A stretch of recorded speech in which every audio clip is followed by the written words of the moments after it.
Hi, Hello. everyone. Hello, we are live, and thank you very much for joining us for your Coolest Projects Making with Microbit webinar.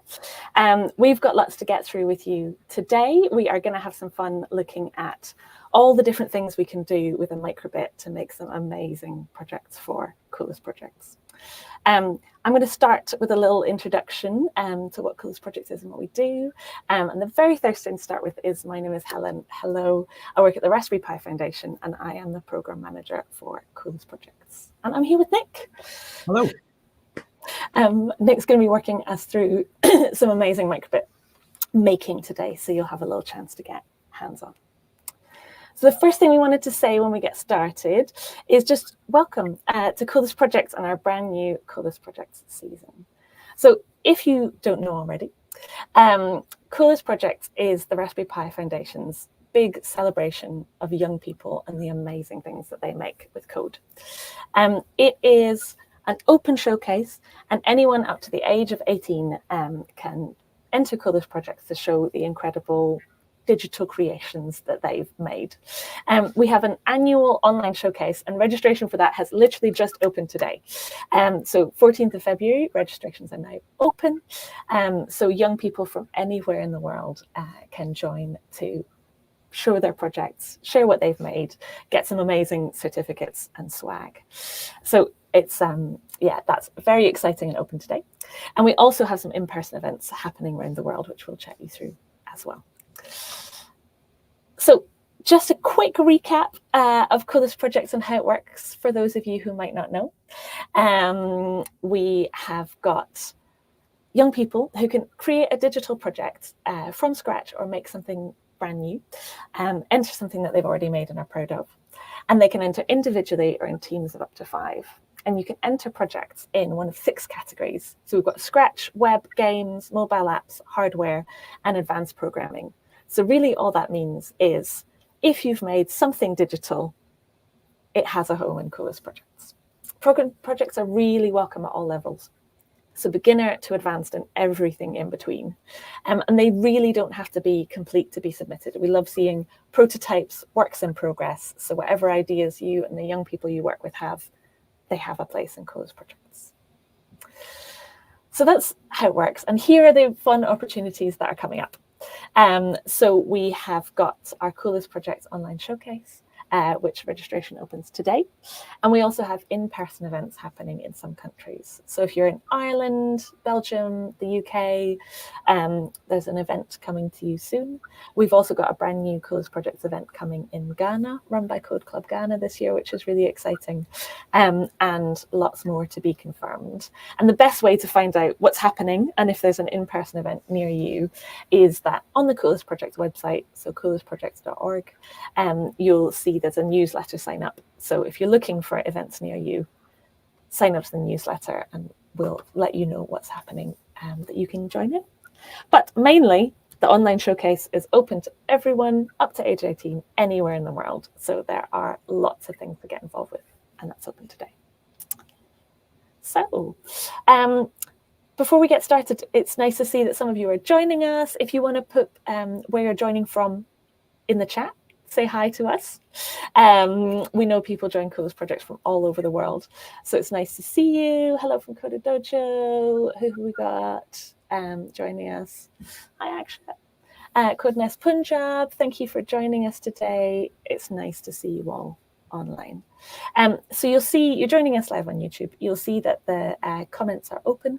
So if you've got any questions during the session, please do add them into that comment box, and Nick and I can see them, get them on screen, and answer all your questions.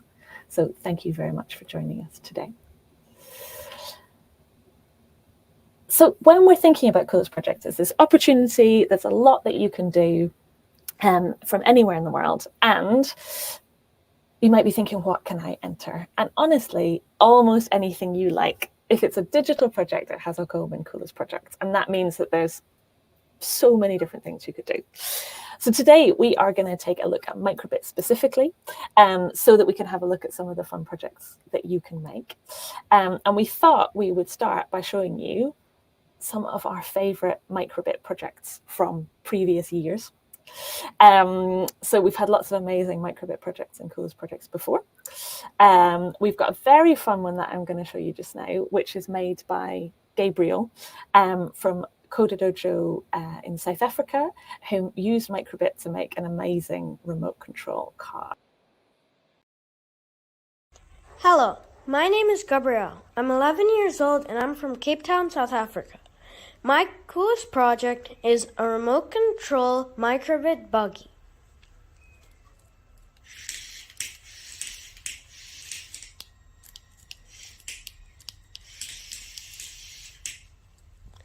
The code for my buggy is this.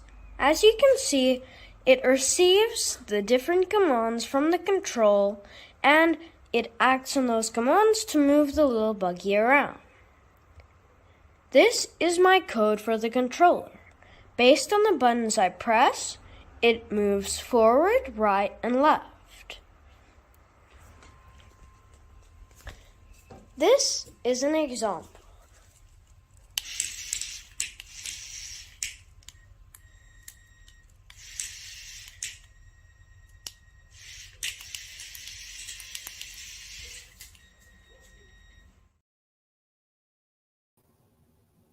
How fun is that? I love Gabriel's little car. Yeah, that was great. I love that there's loads of products that you can use with microbit and use that as the brain. So turning that into a controller, that's really clever. Yeah, nice to see. We've got another fun one, which is from a team in Bulgaria. So it's Nicola and his team made an incredible solar roof project using microbit, which we can have a little look at now. Hello! We are the team Kinderbots. Here's our project. I'm gonna see you what it works. Here has one microbit and one servo motor.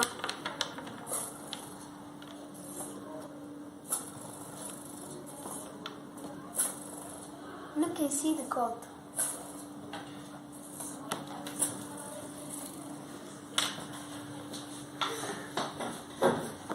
Goodbye. Another lovely one. I've never managed to get the sensors in the microbit to work like that to do something. So I really love this project. It shows the range of things you can do. Yeah, absolutely. Using LEDs as a light sensor has always absolutely boggled my mind, but I can see how that's super useful. It's a really fun one. And the last one that we wanted to show you as a cool example of some fun coolest projects is something completely different. It's a microbit piano that was made by Natalia and her team, who are in Raspberry Jam in Albania.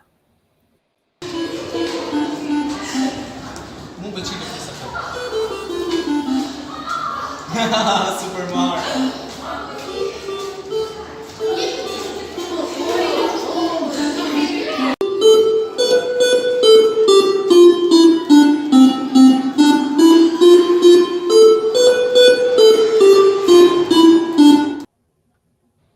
Again, really fun, and this project is a particularly good one because the idea for making it for Natalia and team came from the fact that their school didn't have enough pianos for everyone to learn at the same time. They wanted to be able to play some of the musical notes, so they made their own using microbit, which I love.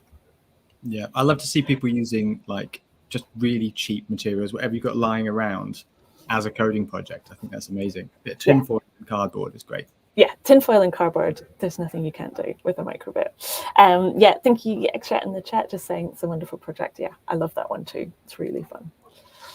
Amazing. So now that we have looked at some incredible coolest projects that other people have made, Nick is going to take us through some fun making that you can do with microbit. I certainly am. We're going to be using some craft materials as well for this one, but you don't have to. If you want to code along, please feel free. This is a microbit then. Let's get a closer look at what it is. It's a little microcontroller board and it has a bunch of sensors all already installed on it. So there's a couple of buttons on there, the LEDs, which we saw a little bit of, that can be used as that light sensor. It also has a gyroscope and all sorts of clever things already built in. I'm going to just share my screen now and I'll show you what what we can build today. It's going to be very simple and super versatile. So here we go. So the microbit uses a block-based coding language, which is similar to something that you might have used before, or your students might have used before in school, called Scratch. This is the editor that we use to do that. It's very similar to the Scratch editor, and it has all code made out of these nice colorful blocks. It also has the added bonus over here of having a simulator. So even if you don't actually have a microbit with you, you can still make a project on it and see how it would behave in the real world. I've got on screen right now the finished project that we're going to use, but I will just show you down here in true Blue Peter style. Here is one I made earlier. So the code that you can see on screen, there's only about 5 to 7 blocks or something. And I've just taped it to this device here. And it's plugged in using this USB cable to my laptop. So if I click down on here, show data, you'll see that there is some kind of information coming from the microbit. What it's actually doing is measuring the tilt of the microbit. So this is a weather station, and it can actually detect wind speed. So if I was to blow on it right now, you can see that there's a spike in the information coming from the microbit. It could also be used as a good cat flap detector. So if you wanted to know how often your cat is coming in at night or leaving the house, you could just tape it to your cat flap, and exactly the same code will do that as well. You can also slightly, I'll show you how to do it at the end. So this contraption turned on its side could also measure like wind direction. So this is just an example of how versatile the microbit is. I'll just show you how easy it is to make a piece of code like this now. I'm going to do that by basically just throwing away what I've done here, and we'll start again. So if you wanted to go to the make code editor, then please navigate along to that page, or you can look at it later if you want to have a look at the recording at another time. I'm going to just do a bit of coding now, and you just see how quick it is. So the first step to making this device is, first of all, I should introduce the make code editor. Sorry. We've got over here the simulator, which I mentioned. In here are the nice color-coded different menu items. We're going to use not all of these at all, but just a few sort of key ones for this project. In the basic section, we've got this one called show LEDs.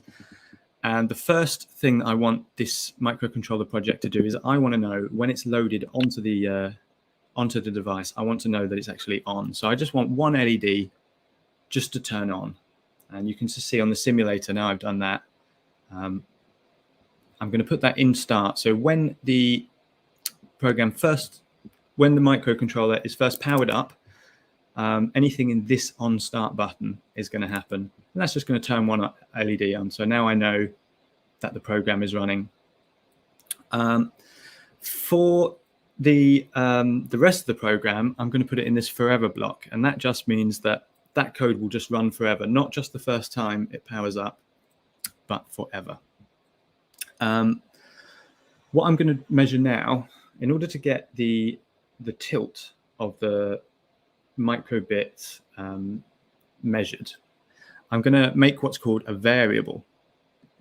And a variable is the name. It's like a label that can be given different values. So the name stays the same, the values can change. I've actually already made a variable, but if I hadn't, I would click this, and it would invite me to type in the name of it. I would call it pitch, and then I'm given these blocks here. Now I'm going to take out set pitch to 0, and I'm going to pop that in the forever block. Next up, what I want the label pitch to be given this rotation value. So as this moves, I want pitch to change. To do that, I'm going to go into input. Input is anything, any kind of sensory data that goes into the microbit. That can be button presses, as you can see, like shakes, any of these pins stimulated in any ways. There's lots of different options for this. I'm going to go into more because I'm going for specifically pitch, which is kept in here, this rotation one. I'm going to pull that out and pop it into here. If you look, it's written kind of in plain English, really. It just says, so forever set pitch to rotation value, to rotation pitch. So that's always going to be continually updating my variable pitch with the true rotation measurement of pitch. There's different ways of doing that. I can change that to sort of roll if I want to, if I was building a slightly different device. So once I've got that, once I'm recording what the actual tilt is, I want to send that to my laptop so I can see the data on the screen. So to do that, even though it looks a bit scary, I'm going down into advanced here because that's not something that you do super commonly. But if I go down into advanced, I'll find serial. And there you go. Look, there's the USB symbol. So I click on that. It gives me a bunch of options here. The one I'm looking for is called serial write value.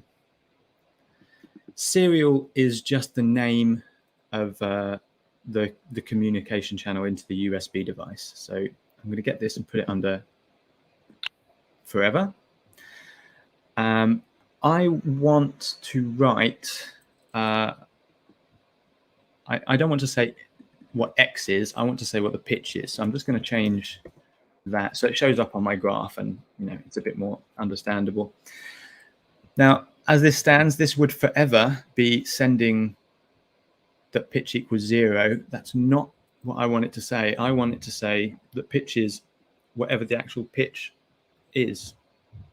So I'm going to go back to variable, find the name pitch, and I'm going to drop that in here. So now it's going to be constantly reporting that pitch is whatever value the tilt is reporting. And that is it. That's the whole code, which we can use for lots of different things. If I show the data on the device here,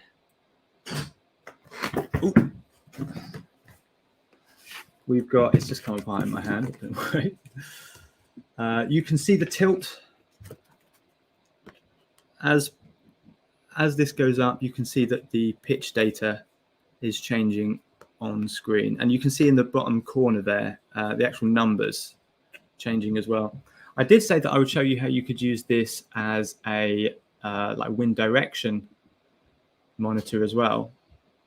To do that would be super easy. All I would do is take out, instead of reporting the actual tilt, we could take that out and use a different sensory input.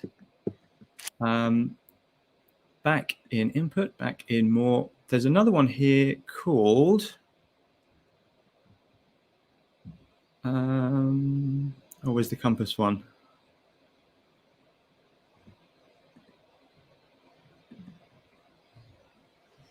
Compass heading. Here we go. So I take that out and I might change the word pitch to something else, but as it is at the moment,